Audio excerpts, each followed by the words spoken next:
Matthew, chapter 15. Then the scribes and Pharisees, who were from Jerusalem, came to Jesus, saying, "Why do your disciples transgress the tradition of the elders? For they do not wash their hands when they eat bread." He answered and said to them, "Why do you also transgress the commandment of God, because of your tradition? For God commanded, saying, 'Honor your father and your mother,' and he who curses father or mother, let him be put to death.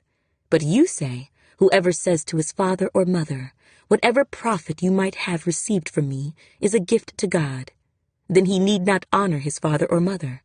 Thus you have made the commandment of God of no effect by your tradition. Hypocrites!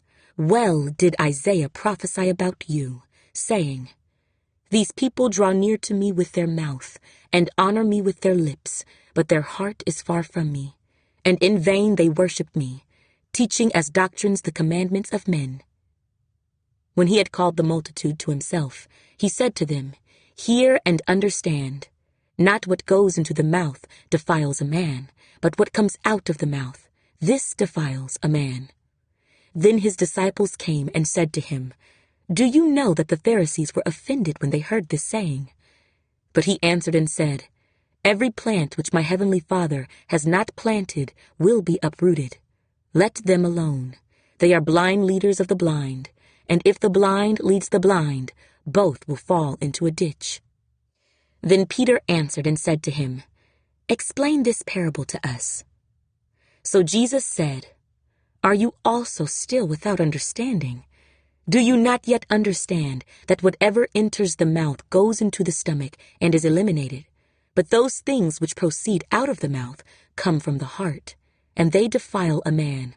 For out of the heart proceed evil thoughts, murders, adulteries, fornications, thefts, false witness, blasphemies.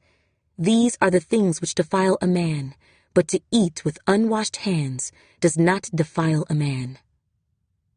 Then Jesus went out from there and departed to the region of Tyre and Sidon. And behold, a woman of Canaan came from that region and cried out to him, saying, "Have mercy on me, O Lord, Son of David. My daughter is severely demon-possessed." But he answered her not a word. And his disciples came and urged him, saying, "Send her away, for she cries out after us." But he answered and said, "I was not sent except to the lost sheep of the house of Israel." Then she came and worshipped him, saying, "Lord, help me." But he answered and said, "It is not good to take the children's bread and throw it to the little dogs." And she said, "Yes, Lord, yet even the little dogs eat the crumbs which fall from their master's table." Then Jesus answered and said to her, "O woman, great is your faith. Let it be to you as you desire." And her daughter was healed from that very hour. Jesus departed from there, skirted the Sea of Galilee, and went up on the mountain and sat down there. Then great multitudes came to him, having with them the lame, blind, mute, maimed, and many others, and they laid them down at Jesus' feet, and he healed them. So the multitude marveled when they saw the mute speaking, the maimed made whole, the lame walking, and the blind seeing, and they glorified the God of Israel. Now Jesus called his disciples to himself and said, "I have compassion on the multitude, because they have now continued with me 3 days and have nothing to eat, and I do not want to send them away hungry, lest they faint on the way." Then his disciples said to him, "Where could we get enough bread in the wilderness to fill such a great multitude?" Jesus said to them, "How many loaves do you have?" And they said, 7, and a few little fish. So he commanded the multitude to sit down on the ground. And he took the 7 loaves and the fish, and gave thanks, broke them, and gave them to his disciples. And the disciples gave to the multitude.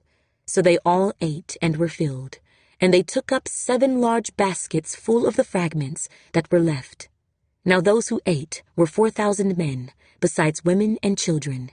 And he sent away the multitude, got into the boat, and came to the region of Magdala.